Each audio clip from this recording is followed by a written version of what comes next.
हिंदुस्तान में एक और पाकिस्तान की मांग। नमस्कार, आपके साथ मैं हूं लावनी विनीत और आप देख रहे हैं हमारा बहुत ही विशेष कार्यक्रम। ये कार्यक्रम इसलिए भी विशेष है क्योंकि ऐसे समय में ये मांग उठ रही है जब जगह जगह एक विशेष संप्रदाय, एक विशेष समुदाय की आबादी लगातार बढ़ती जा रही है। और बढ़ती हुई आबादी को लेकर हमने हमेशा से ही आपको आगाह किया है कि जब जब हिंदू घटा है तब तब देश बटा है। कुछ ऐसे ही हालात हो रहे हैं केरल में। मेरे पीछे के मैप में आप देख सकते हैं कि एक इलाका जो पूरी तरह से हरा हो चुका है। दरअसल ये केरला का वो मालाबार का हिस्सा है जहां पर कट्टरपंथ संगठन, कट्टरवादी संगठन SKSSF ने खुलेआम धमकी दे दी है कि उन्हें एक अलग मुस्लिम राज्य चाहिए और अगर ऐसा नहीं होता है तो वो एक बार फिर से वही संघर्ष छेड़ेंगे जो मोपला विद्रोह के समय में हुआ था। तो ये देश के लिए कितनी बड़ी चुनौती है, हमें कितना तैयार रहने की जरूरत है, क्योंकि हिंदुस्तान में बार बार उठ रही है पाकिस्तान की, एक और पाकिस्तान की मांग। आज इसी पर करने वाले हैं हम एक बड़ी बहस बड़े मेहमानों के साथ। लेकिन सबसे पहले इस पूरी खबर को समझिए हमारी इस स्पेशल रिपोर्ट के जरिए।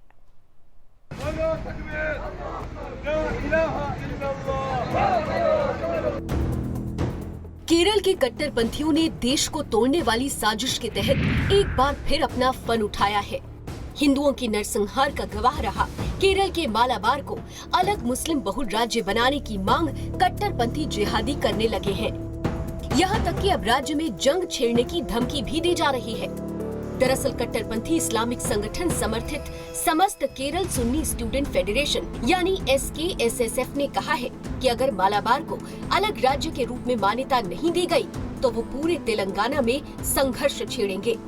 हिंदुओं के खिलाफ मुसलमानों का पहला जिहाद मोपला विद्रोह की सभी बरसी पर केरल के मुस्लिम बहुसंख्यकों ने मालाबार को राज्य से अलग कर नए राज्य की मांग उठाई है।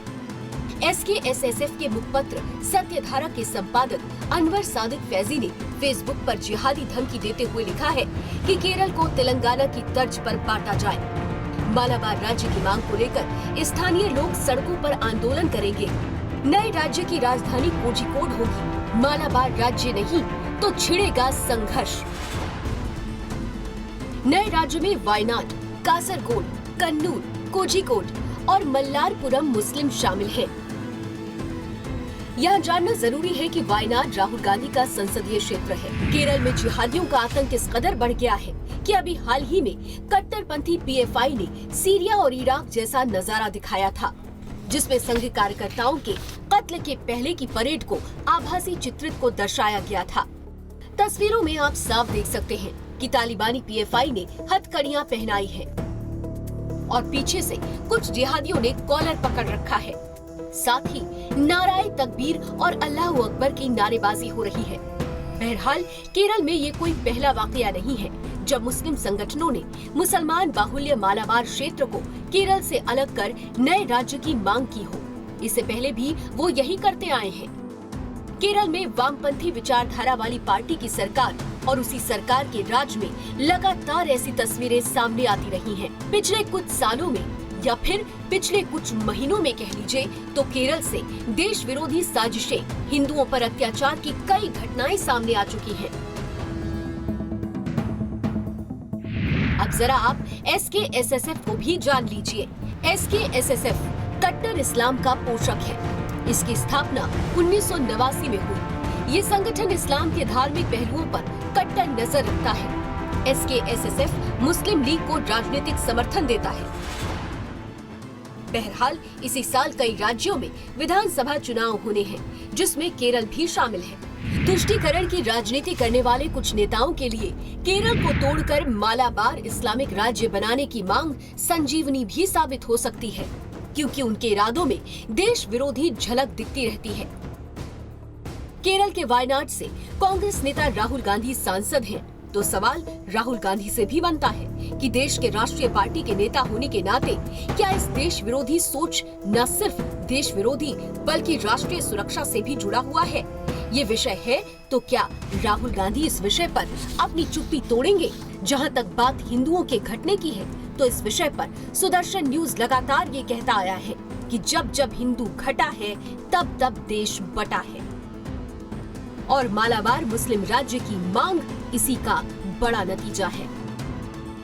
Bureau report, Sudarshan news.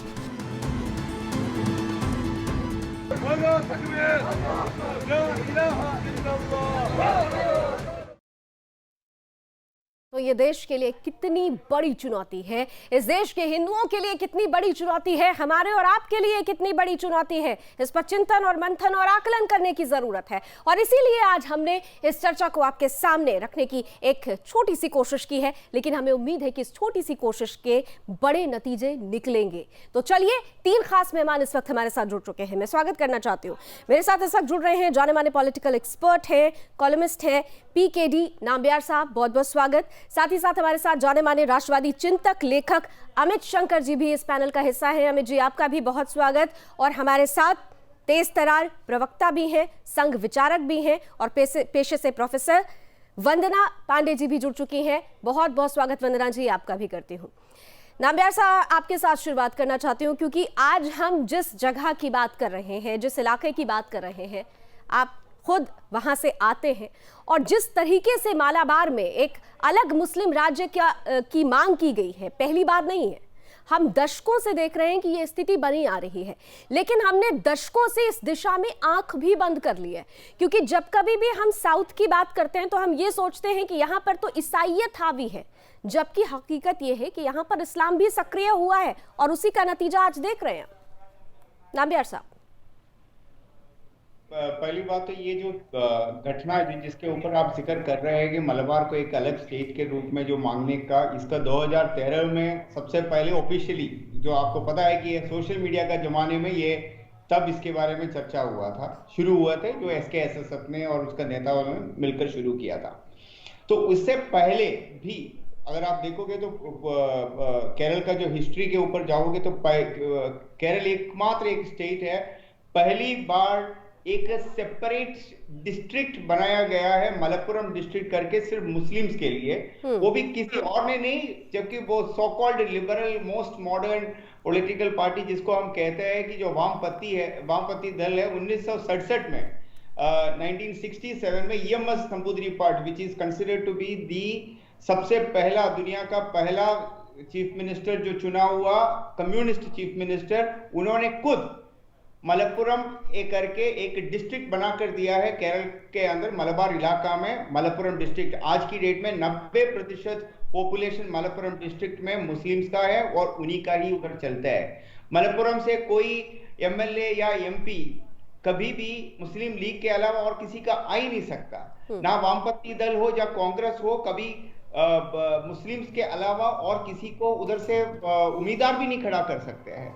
और सेम धीरे धीरे वो कैलिकट, कन्नूर, कासरगोड, इस तरह का वायनाड, ये हर जगह पे एक तरह से एक तनाव का वातावरण पैदा करके रखा हुआ है कि जो हिंदुओं का जो संख्या धीरे धीरे कम होते जा रहे हैं, मुस्लिम संख्या बढ़ते जा रहे हैं, और उसका नतीजा है कि 2013 में, उसके बाद भी आपने जैसे आपका जो शुरू का विवरण में आपने जैसे कहा कि धीरे धीरे एक मलबार ऐसे स्टेट की तौर पे वो लोग मांग कर रहा है, जिसे तेलंगाना का टाइम पे तो इन्होंने बहुत जोर जोर से ये कहना शुरू कर दिया। ये इसमें कोई नई बात नहीं है, ये तो बहुत सालों से ये लोग मांग रहा है। एंड सिर्फ वेदना इस चीज का है, जो मोस्ट लिबरल पार्टी जिसको कहते हैं, जो CPIM, जो कांग्रेस, ये सब लोग मिलकर इसको बढ़ावा दे रहे हैं।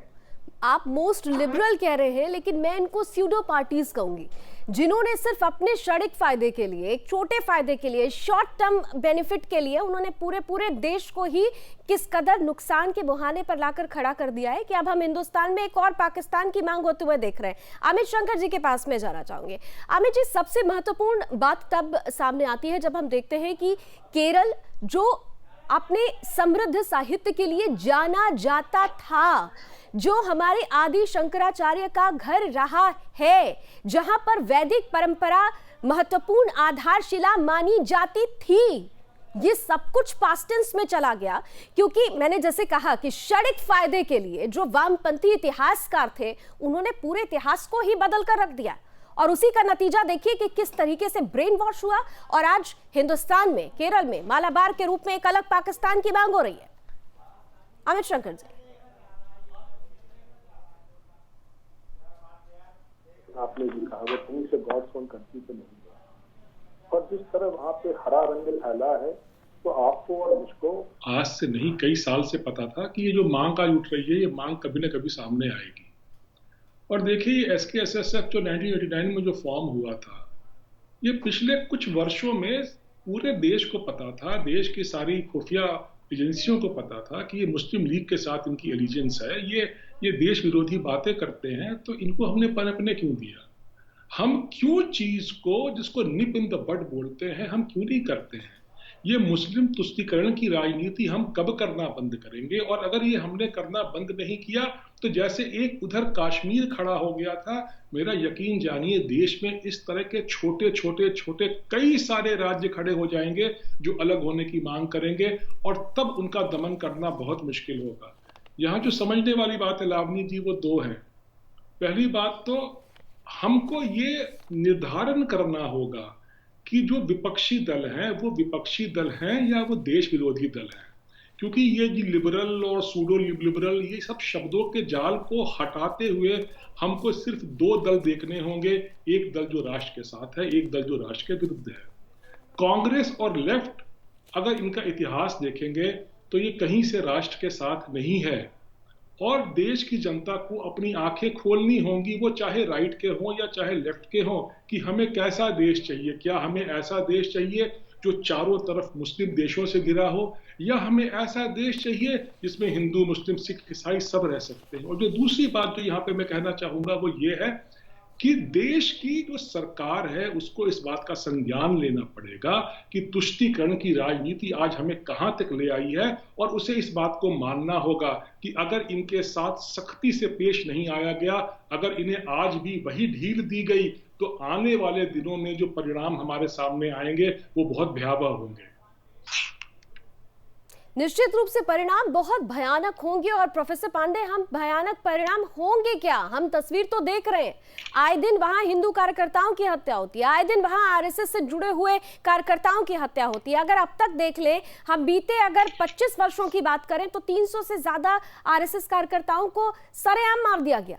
ये सब कुछ जानते हुए भी हमारी पॉलिटिकल पार्टीज इस बात पर क्यों लिबरल हो जाती हैं? वो चाहे कोई भी पॉलिटिकल पार्टी हो, I am not talking about single party, केवल कांग्रेस या वामपंथ की बात नहीं है, ऑल एंड ऑल सभी पार्टीज, क्योंकि क्षणिक थोड़ा फायदा चाहिए। लावनी जी देखिए, लावनी जी जी वना जी जी वना जी, आपकी आवाज आ रही है मुझ तक। देखिए जिसकी आपने चर्चा की, जहां पर मेरी आवाज आ रही है? जी बिल्कुल आ रही है, बिल्कुल आ रही है मैम, बिल्कुल आ रही है। हेलो, बिल्कुल आ रही है वंदना जी, बोलिए। हाँ, तो ये जो पृष्ठभूमि देखिए, वहां जिनकी सरकारें रही, जिन कांग्रेस और वामपंथियों की सरकारें रही, उन्होंने जिस तरह से इनको पाला पोसा, इनकी मिजाज पुरसी की, उसका परिणाम तो यही होना था ना। और क्या होना था? ये वो मानसिकता के लोग हैं जिनको की शुरू से ही ये योजना रही है कि चिकन नेक काट दो, वही मानसिकता, चिकन नेक काट दो आसाम का, उसी मानसिकता के लोग हैं जो ये कहते हैं कि मालाबार को एक ऐसा राज्य का दर्जा दे दो, क्योंकि वो मुस्लिम बहुल क्षेत्र है। अगर धर्म की बहुलता के नाम पर अगर राज्य की घोषणा की जानी हो, तो हिंदू राष्ट्र की घोषणा क्या अनुपयुक्त है? क्या अनुपयुक्त है कि हम हिंदी राष्ट्र की घोषणा करते हैं तो इन सेकुलर पंथियों के, इन वाम पंथियों के दिमाग भन्नाने लगते हैं, जो भन्नाने लगते हैं।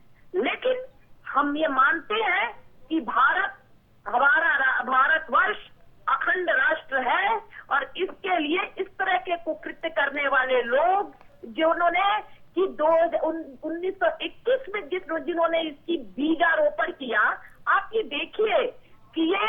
आंदोलन इनका या इस तरह की आवाजें इनकी शुरू तो हुई थी अंग्रेजों के खिलाफ, लेकिन अंग्रेजों से कब उतर करके ये हिंदुओं के खिलाफ हो गई, किसी हिंदुओं के किसी जाति विशेष के विरुद्ध हो गई। ये इनका आंदोलन जो आज ये मालाबार राज्य की स्थापना की मांग कर रहे हैं, वास्तव ये मालाबार राज्य की मांग नहीं कर रहे हैं, ये मुस्लिम राज्य की मांग कर रहे हैं। और इनका ये सपना भारत कभी सच नहीं होने देगा।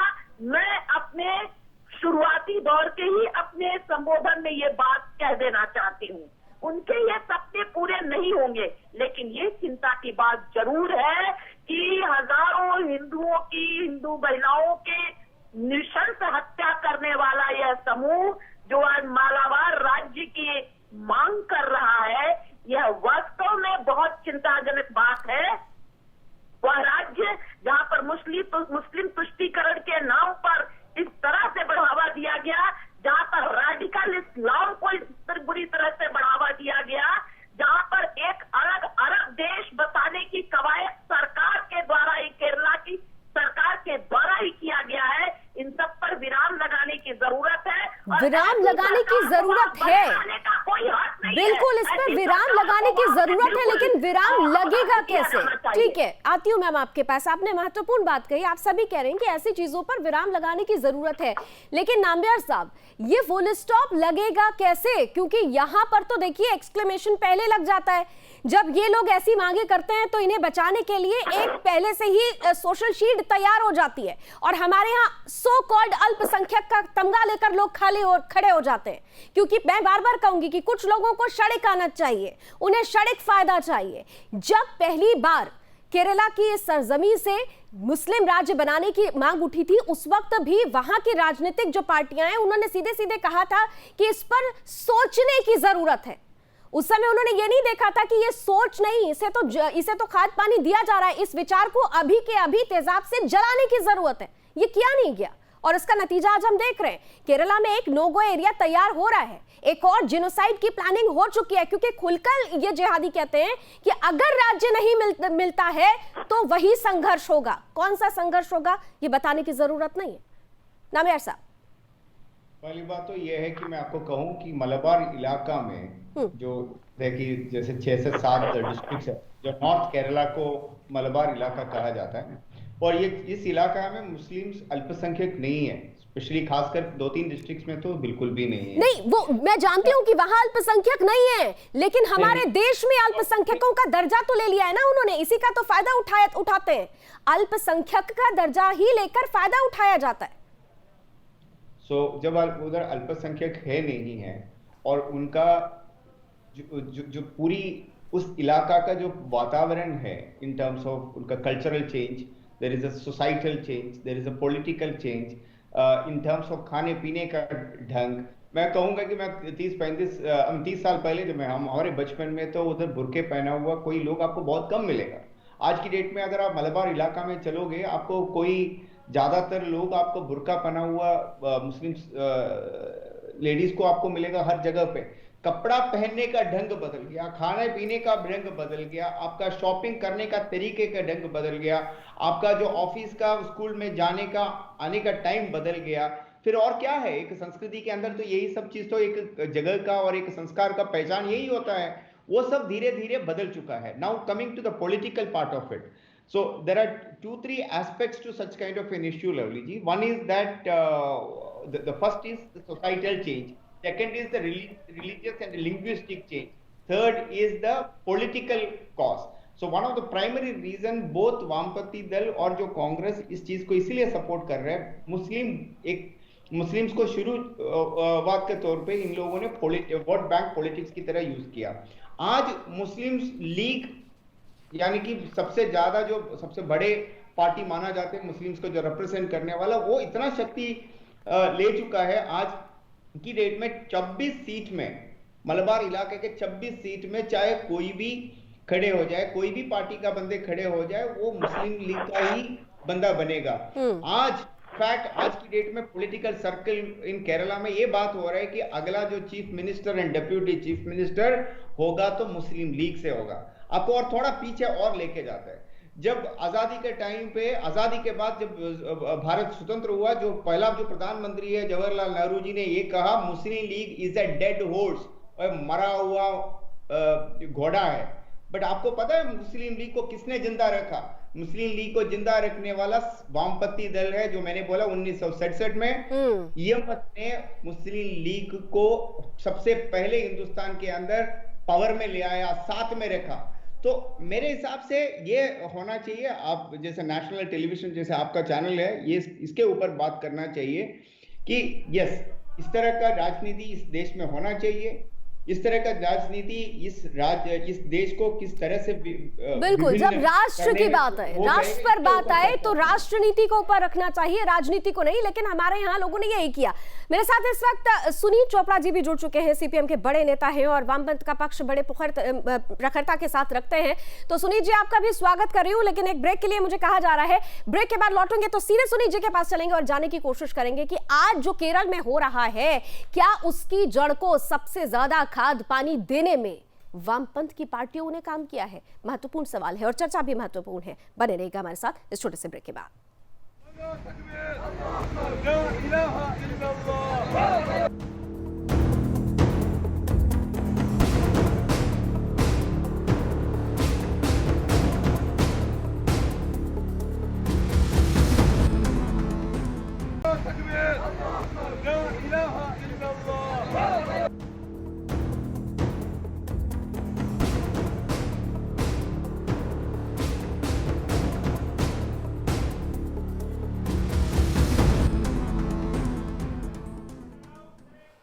तो हिंदुस्तान में एक और पाकिस्तान की मांग उठी है, क्योंकि खास तौर पर जिस इलाके में एक विशेष संप्रदाय का दबदबा बढ़ा है, आबादी बढ़ी है, और उसे देखते हुए उन्हें एक असली अलग राज्य की मांग है, उनकी एक अलग राज्य की मांग है, उन्हें एक अलग राज्य चाहिए। यानी हिंदुस्तान को एक बार फिर से टुकड़े टुकड़े करने की साजिश शुरू हो चुकी है। ये कितनी बड़ी चुनौती है देश के लिए और राष्ट्रीय सुरक्षा के लिहाज से भी, आज इसी पर हम कर रहे हैं चर्चा। हमारे साथ सारे मेहमान इस वक्त जुड़े हुए हैं। ब्रेक के बाद भी सभी पैनलिस्ट का स्वागत करती हूँ। नामबियार साहब हमारे साथ फिलहाल अभी नहीं है, उन्होंने आधे घंटे का वक्त दिया था।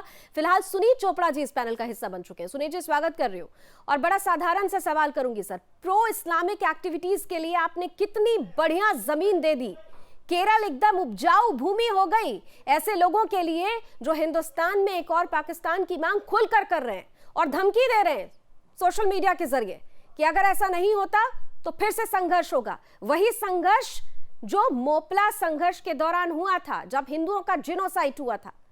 ऐसी परिस्थिति सर? ऐसी परिस्थिति बिल्कुल नहीं है, और न ही मोपला आंदोलन ऐसा आंदोलन था। अगर आपने कभी कुमारनासन की किताब, वो फेमस प्ले बेनबस्ता पढ़ा होगा, तो आपको पता चलेगा कि मोपला आंदोलन क्या था। बिल्कुल ऐसे ही कुछ लोगों ने सांप्रदायिकता फैलाई, लेकिन फेल हो गई। दूसरी चीज सर, मोपला आंदोलन के दौरान क्या हिंदुओं का जिनोसाइड नहीं हुआ था? क्या हजारों हजार हिंदुओं को नहीं मारा गया था? आप कुमारनासन का प्रसिद्ध प्ले बेनबस्ता सर देखा है, हमने वही तो देखा है जो हमें दिखाने की कोशिश की गई। सच छुपाया गया और झूठ को इतनी पुरजोर तरीके से सामने रखा गया कि सच पीछे छूट गया। टाइम नहीं है, मैं ना झूठ बोलता हूँ ना मेरे पास टाइम है। क्या हिंदुओं का जिनोसाइड नहीं हुआ था? क्या सांप्रदायिक हिंसा का नाम दे दिया गया, जबकि वो सीधे सीधे हजारों हजार हिंदुओं को मारा गया, हजारों हजार हिंदू महिलाओं के साथ बलात्कार हुआ? ये कश्मीर की कहानी भी आप लोग ऐसी ही सुनाते हैं जो झूठ है। सर, आपको नहीं लगता कि आप लोग अपनी ही कब्र खोद रहे हैं सर? सुनील जी, करूंगा कि लोग आपको सू करें। एक आखिरी किला बचा है आपके पास, आपने अपनी ही कब्र खुद खोद ली है। खुलेआम आपके ही स्टेट में लोग अलग राज्य की मांग कर रहे हैं, अभी भी आपकी आंख नहीं खुली है। मैं नमस्कार जा रहा हूँ, या तो आप सुनिए। बोलिए सर। आप सुनिए जी, बिल्कुल बोलिए। देखती आज बोलिए सर, एक बार फिर से एक झूठ की परिकथा बोलिए सर। सुनिए जी, बोलिए बोलिए, मैं सुनी तो रही हूँ। असलियत ये है कि ये केस सुप्रीम कोर्ट में फेल कर चुका है। अभी पड़ी गई है क्योंकि उसके माँ बाप नहीं चाहते थे वो उसके साथ शादी करे। ओके, दूसरी चीज है कि mister Reddy minister of state for home, mister Reddy minister of state for home ने पार्लियामेंट में बोला है, पार्लियामेंट में बोला है कि कोई ऐसा केस केरला में नहीं हुआ। और तीसरी चीज है, आज ये केस जजमेंट के लिए जा रहा है क्योंकि ये पूरा कानून रद्दी है। बिना वजह, बिना मतलब अपनी बातें ना करें, आपकी झूठी बातों को सुनने के लिए ये बिल्कुल स्पष्ट है। आप पागल हो जाओ तो मेरे से कोई प्रॉब्लम नहीं है, आप पागल हो जाओ, आप पागलों की तरह बात करेंगे, ठीक है। सुनील चोपड़ा जी, पागलों की तरह बात करेंगे। सुनील चोपड़ा जी, सुनील चोपड़ा जी, सुनील चोपड़ा जी, जहनी हालात की बात और पागलपन की आप अगर बात करते हैं तो मुझे एक सिंपल से सवाल का जवाब दे दीजिए कि आपका आखिरी किला है केरला। सुनील जी सुनिए, सुनील जी सुनिए, मैंने आपको पूरा मौका दिया, आपने अपनी बात रख ली, आपके झूठ को भी हमने सुन लिया। अब जरा एक सच सवाल आपसे पूछूं, इतना बता दीजिए कि खुलकर अगर SKSSF अगर खुलकर मालाबार मुस्लिम राज्य के लिए मांग करता है, खुलकर सोशल मीडिया पर यह कहता है कि अगर हमारी ये मांग नहीं पूरी होती तो संघर्ष होगा, आपकी सरकार ने क्या किया? क्या उसका कोई जवाब दिया? क्या आप चाहते हैं कि केरल में टूट जाए केरल और बन जाए हिंदुस्तान में एक और पाकिस्तान? क्या आप चाहते हैं कि हिंदुस्तान में एक और पाकिस्तान बन जाए? जब ईसाइयों पे हमले हुए रोम के द्वारा, सर यही एग्जाम्पल बीते 20 सालों से सुन रहे हैं और इसी एग्जाम्पल के बल पर गलत चीजों को आप लोगों ने जस्टिफाई किया है। क्रिश्चियन सेंटर मुस्लिम राज्य की मांग हो रही है, क्या ये सही है? इतना ही बता दीजिए। मालाबार मुस्लिम राज्य की मांग हो रही, क्या ये सही है? अगर ऐसी मांग हो रही है तो केंद्र केस करे। केंद्र के मंत्री ने पार्लियामेंट में कहा है कि ऐसा कोई केस अभी भी आप अगर मगर पर अटके हुए। अमित शंकर जी, अभी नहीं, मेरा ये कहना केरला के सच देखना नहीं चाहते, सच देखना नहीं चाहते हैं, यही किया है वामपंथियों ने। एक आखिरी किला है, वो भी आप बचा नहीं पा रहे हैं क्योंकि आज की तारीख में आपको ही सीधे सीधे चैलेंज देते हैं, आपके को ही चैलेंज देते हैं, जिन्हें आप अल्पसंख्यक कहते हैं वो बहुसंख्यक आपको चैलेंज देते हैं। Amit Shankar ji, over to you. पानी नहीं पीजिए थोड़ा, चोपड़ा जी दूसरों को भी बोलने दीजिए। जी सबसे पहले जवाब दिया है, सुनील चोपड़ा को ये सिखाइए कि महिला से कैसे बात करते हैं। बाकी की बहस तो बाद में होगी, इनको तो महिलाओं से बात करने की तमीज ही नहीं है। दूसरी बात है कि सुनील चोपड़ा जी ने मन ही मन सपने बना लिए होंगे कि जब ये मालाबार का राज्य बनेगा तो मैं वहां का प्रधानमंत्री बनूंगा। और तीसरी बात, जिस इतिहास का ये वर्णन कर रहे थे, लिखे हुए इतिहास को ये पढ़ना ये लोग छोड़ दे। भारत का जो असली इतिहास है, अगर वो चोपड़ा ने पढ़ा होता तो इनको पता होता कि जो ये बातें कर रहे थे वो सिर्फ मिथ्या थी, मिथ्या के अलावा कुछ भी नहीं थी। और चौथी बात लावनी जी, आप इसके पीछे का पैटर्न देखिए। ये खालिस्तान के मूवमेंट का फिर से आना, ये राहुल गांधी का वायनाड जाना, ये मालाबार को अलग राष्ट्र बनाने की मांग, और हर तरफ ये SC ST OBC के नाम पे ये दंगा फसाद शुरू कराना, ये एक आइसोलेटेड केस नहीं है, ये एक बहुत बड़े ग्लोबल षड्यंत्र का हिस्सा है जिसका सिर्फ एक ध्येय है कि हिंदुस्तान को कई खंड कर दिए जाए। और जो लेफ्ट वाले हैं, जो कम्युनिस्ट हैं और जो हमारे कांग्रेसी भाई हैं, उसमें पूरी तरह संलिप्त हैं, पूरी तरह ये लोग संलग्न हैं। और आपके जैसे और मेरे जैसे जो राष्ट्रवादी लोग हैं, ये इनका दायित्व बनता है कि सुनील चोपड़ा जैसे लोगों को मुंह तोड़ जवाब दे। लेकिन अमित जी, आपको नहीं लगता कि ये अपनी कब्र खुद ही खोद रहे हैं? ये अपनी कब्र खुद ही खोद रहे हैं। इन्हें ये समझ में ही नहीं आ रहा है कि आज की तारीख में एक संप्रदाय विशेष को कोई हिंदू नेता नहीं चाहिए, अब उन्हें अपने ही समुदाय का एक नेता चाहिए, उनको अपने समुदाय के लिए एक अलग राज्य चाहिए। कल को एक अलग राष्ट्र की मांग भी शुरू हो जाएगी। नो गो एरियाज बढ़ते जा रहे हैं। लावनी जी, जिस दल से सुनील चोपड़ा आते हैं तो उसकी तो कब्र कब की खुद चुकी है और ताबूत बंद हो चुका है और उस पर मिट्टी भी लिपट चुकी है। हालांकि जो आपने बात कही वो बात बहुत सही है और शायद सुनील चोपड़ा इस बात की जो गहराई है उसे नहीं समझ पा रहे हैं। कि अगर ये चलन एक बार शुरू हुआ और अगर इस चलन को इन लोगों ने सपोर्ट किया तो आने वाले जो परिणाम हैं वो सुनील चोपड़ा, उनके दल, बल्कि पूरे देश के लिए बहुत घातक होंगे। और हमको एक बहुत मोटी सी बात समझनी चाहिए कि हम मोदी का विरोध करें, हम भाजपा का विरोध करें, हम संघ का विरोध करें, हम एक दूसरे का भी विरोध करें, लेकिन हम राष्ट्र का विरोध कैसे कर सकते हैं? जिस राष्ट्र में हम रहते हैं, जो राष्ट्र हमें पहचान देता है, जो राष्ट्र हमें भोजन देता है, जो राष्ट्र हमें जमीन देता है, उस राष्ट्र का विरोध हम कैसे कर सकते हैं? चोपड़ा साहब को पूरी छूट है, मोदी जी को पानी पी पी के गाली दे, उसमें कोई नहीं रोकेगा। लेकिन जहां राष्ट्र की बात होती है वहां सारे दलों को साथ आना होगा।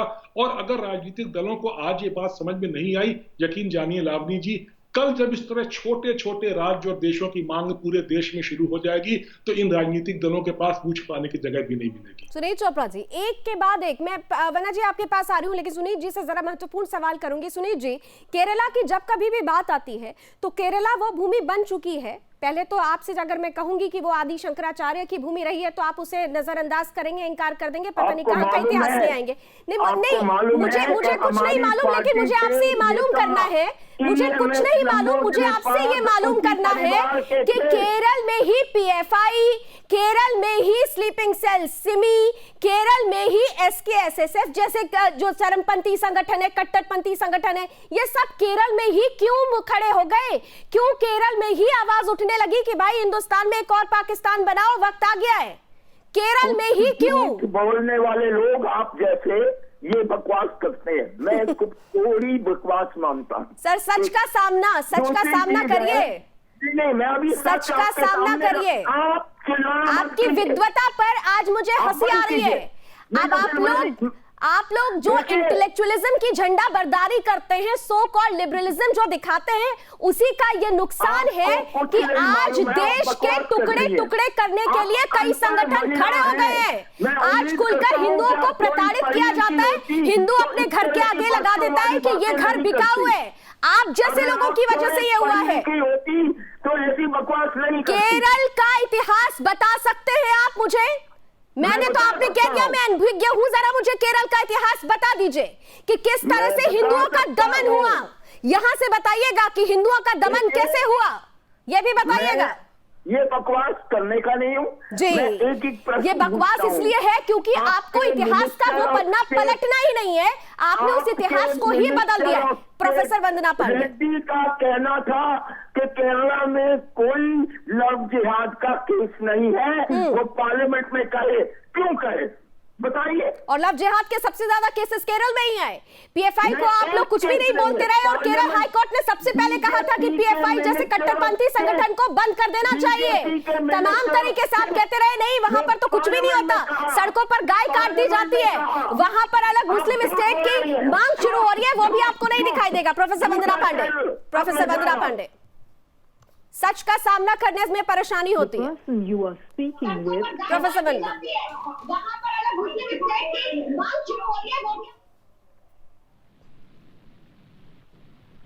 जी वंदना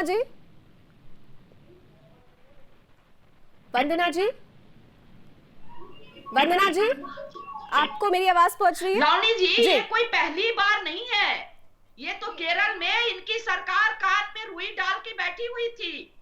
ये लावनी जी आप जी बिल्कुल आ रही है, वंदना जी आ रही है मैम, प्लीज कंटिन्यू करें। ये कोई मुस्लिम संगठनों ने मुसलमान बहुल मालाबार क्षेत्र को केरल का ऐसे अलग कर नए राज्य की जो मान्यता देने की मांग की है, क्या वहां की वामपंथी सरकार कान में रुई डाल के बैठी थी? उनको पाल रही थी, पोस रही थी। इनकी मंशा थी कि भारत राष्ट्र को खंडित कर दिया जाए। ये वामपंथी विचारधारा के लोग और वो लोग जो मुस्लिम स्टेट की मांग करते हैं, जो कि वो लोग जो कि मुस्लिम लीग के साथ मिलकर के आंदोलन खड़ा किए थे। मेरा ये कहना है कि ये लोग पाकिस्तान चले जाएं। जिस मुस्लिम लीग के साथ मिलकर के इन्होंने पाकिस्तान बनाया था, चले जाए वो पाकिस्तान। आप पाकिस्तान जाने की बात कर रहे हैं, ये लोग तो एक पाकिस्तान की यही बनाने की बात कर रहे हैं। आप पाकिस्तान जाने की बात कर रही हैं, उन्होंने तो यहीं पर एक और पाकिस्तान बनाने की नींव रख दी है। संप्रदाय के नाम पर नहीं बना है। और सुनील चोपड़ा जैसे लोगों ने जो इस देश के इतिहास के साथ छेड़छाड़ किया है, उसको तो कभी देश नहीं माफ करेगा, आने वाली पीढ़ियां नहीं माफ करेंगी आपको सुनील चोपड़ा जी। और आप जो ये सपने देख रहे हो और दिखा रहे हो और लोगों को बरगला रहे हो, ये कभी पूरे नहीं होंगे आपके। ये आप अच्छी तरह से सुन लीजिए। सुनील चोपड़ा जी, ये कहते कि ये हिंदुओं के खिलाफ कुछ नहीं है, ये सरासर वो साजिश है जहां पर लव जिहाद का सबसे ज्यादा केस, जहां पीएफए का जो है संगठन है, जहां पर एसकेएफएस का संगठन है, इतने संगठन काम कर रहे हैं। नहीं, उनको वो नहीं दिखाई दे रहा, उनको नहीं दिखाई दे रहा। सुनील चोपड़ा जी, अरे अब अपनी इस वृद्धावस्था में कुछ राष्ट्र के नाम समर्पित कर दो। सुनील चोपड़ा जी, वृद्धावस्था, तुम्हारी वृद्धावस्था आपकी समझ जाएगी। ठीक है सुनील जी, मुझे लगता है शायद सुनील जी से हमारा संपर्क टूट गया है। सुनील जी से हमारा संपर्क टूट गया है। अमित शंकर जी, देखिए सुनील चोपड़ा जी से बड़े साधारण सवाल किए मैंने। मैं तो डाटा लेकर यहाँ आज खड़ी हुई थी कि बहुत सारे डाटास बताऊंगी, लेकिन मुझे लगा कि डाटा बताने का कोई फायदा नहीं है, क्योंकि हमारे जो दर्शक हैं और आप जैसे लोगों ने ऑलरेडी सारी चीजें बता दी हैं कि क्या स्थिति है, लेकिन सुनील चोपड़ा जी को वो चीजें नहीं दिखाई देगी। उन्होंने तो कह दिया ऐसी कोई मांग ही नहीं हुई है। कुछ दिन पहले पीएफआई ने अपना जन्मदिन मनाया था, हैप्पी बर्थडे मनाया, और उसमें जिस तरीके से संघ के लोगों के पर तालिबानी अत्याचार दिखाया गया था, उस पर भी उन्होंने कह दिया ऐसा तो जी कुछ हुआ ही नहीं। इन्हें तो जो होता है वो दिखाई नहीं देता, ये वही देखना चाहते हैं जो इतिहास इन्होंने लिखा है। हिंदुओं का कत्ल हुआ, जीनोसाइड हुआ, और अभी अभी उन्होंने सीधे सीधे नकार दिया ऐसा कुछ हुआ ही नहीं था। रामनी जी, देखिए इस देश का एक बहुत बड़ा दुर्भाग्य है कि जो इतिहास हमको पढ़ाया गया है, जो इतिहास हमारे समकक्ष है, वो सही इतिहास नहीं है। और इस देश का सबसे बड़ा दुर्भाग्य अगर आप उससे पूछें तो वो ये है कि इस आज़ाद देश का पहला प्रधानमंत्री जवाहरलाल बना। अगर सरदार पटेल बने होते तो आपको पता है, मुझे पता है, और इस देश को पता है कि इस देश का इतिहास, इस देश की शक्ल, इस देश का कैरेक्टर कुछ और होता। जब पहला प्रधानमंत्री ये बोलता है कि I am Hindu by accident, तो फिर उस देश का क्या होगा। और एक जो तुष्टीकरण की राजनीति जो वहां से शुरू होती है, वो देखिए वो चलते चलते कहां तक पहुंचती है। और कोई सरकार ने इस बात का कभी प्रतिकार नहीं किया कि अगर कोई देश विरोधी बातें करता है या जो देश विरोधी ताकतें हैं उनको रोका जाए। उनको कुछ ना कुछ जामा पहना के, कभी अल्पसंख्यक का, कभी फ्रीडम ऑफ एक्सप्रेशन का, कभी कुछ का, कभी कुछ का, इन ताकतों को प्रोत्साहित किया गया है। वो चाहे तेलंगाना हो, वो चाहे खालिस्तान हो, वो चाहे जेएनयू हो, वो चाहे अलीगढ़ मुस्लिम यूनिवर्सिटी हो। ये जो जगहें हैं ये एक वॉर जोन है। ये यहाँ से ये लोगों के दिमागों में विष खोलते हैं। मैं कल आपके ही चैनल पे था और मैं आपसे बता रहा था कि देवबंद जैसा एक शहर, यूनिवर्सिटी उत्तर प्रदेश या हिंदुस्तान में कैसे एग्जिस्ट कर सकती है, जहाँ के सिलेबस में पढ़ाया जाता है कि भाई जिहाद करना तो तुम्हारा हक है, तुम्हारा धर्म है। और केरल का ये नासूर कोई लावनी जी आज का नहीं है। हिंदुओं का वहां संहार होता रहा है और हम कड़ी निंदा करते रहे हैं। तो ये कड़ी निंदा करते करते आप मेरी बात आप नोट कर लें, आने वाले 6 महीने साल भर में हम फिर से इस बात पे बहस कर रहे होंगे कि केरल में हिंदुओं का एक बहुत बड़े स्तर पे नरसंहार शुरू हो चुका है, क्योंकि कुछ लोग वहां पे एक अलग राज्य, एक अलग देश की मांग कर रहे हैं। ये दूसरा कश्मीर बनने जा रहा है। अगर नरेंद्र मोदी सरकार ने इसके साथ सख्ती के साथ पेश नहीं आए तो ये स्थिति हाथ से बाहर जाने में बहुत ज्यादा वक्त नहीं लगेगा। लेकिन देश को और देशवासियों को मोदी जी पे पूरा भरोसा है, अमित शाह पे पूरा भरोसा है कि वो कोई ना कोई कदम लेंगे जिससे इसको, ये जहां पे बात शुरू हुई है, ये वहां समाप्त की जा सके। इस बात को समाप्त करना होगा क्योंकि हमारे देश को एक बार फिर से तोड़ने की एक कोशिश हो रही है। सुनील चोपड़ा जी क्या मेरे साथ जुड़ चुके हैं? शायद सुनील जी हमारे साथ नहीं है, या सुनील जी शायद हमारे सवालों का जवाब ना देना चाह रहे हो, क्योंकि उन्होंने सीधे सीधे कह दिया वंदना जी कि ऐसा कुछ हुआ ही नहीं है। मैं तो उनसे आगे इतिहास की बात करने वाली थी, लेकिन अभी फिलहाल वो नहीं है। शायद अगर मैं उनसे पूछती कि 23 दिसंबर 1926 का दिन स्वामी श्रद्धानंद जी को गोली मारी गई थी। स्वामी श्रद्धानंद जी कौन थे? शायद उनकी डिक्शनरी में ये नाम भी नहीं होगा, क्योंकि उन्होंने हिंदुओं के जीनोसाइड से को ही इंकार कर दिया।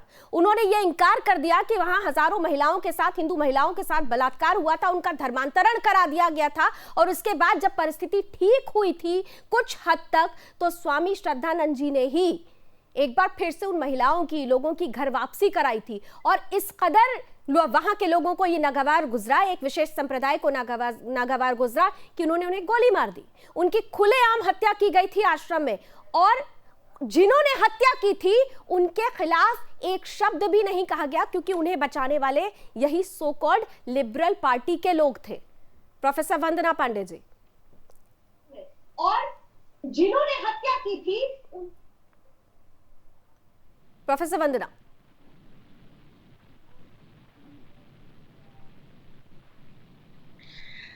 देखिए, जो जी जो मोपला आंदोलन था, उस आंदोलन में जिस तरह से इस आंदोलन ने मोड़ लिया, क्योंकि खिलाफत आंदोलन के खिलाफ इसको शुरू किया गया था और उसके बाद ये मुड़ करके जो है वो हिंदू और मुस्लिम कर दिया गया। और जिस तरह से मुस्लिम महिलाओं का वहां पर नरसंहार हुआ, हिंदुओं का नरसंहार हुआ, वो अपने आप में इतना घृणित है कि हमें तो उस इतिहास को ही नहीं भूलना चाहिए था। लेकिन वहां पर हिंदुओं को इतना दबाया गया, इतना कुचला गया, इतना अत्याचार किया गया और धीरे धीरे सरकार की तुष्टीकरण की नीति के चलते यह संप्रदाय वहां इतना तेजी से बढ़ गया कि जो स्टूडेंट फेडरेशन आज ये मालाबार स्टेट की मांग कर रहा है, ये कौन सा फेडरेशन है? ये वो फेडरेशन है जो इस्लामिक संगठन है। ऐसे संगठनों को सरकार वहां शह देती है और उसको बढ़ावा देती है और एक बहुत साजिशन एक पूरे के पूरे इलाके को एक मुस्लिम बहुल इलाके में तब्दील कराया जाता है।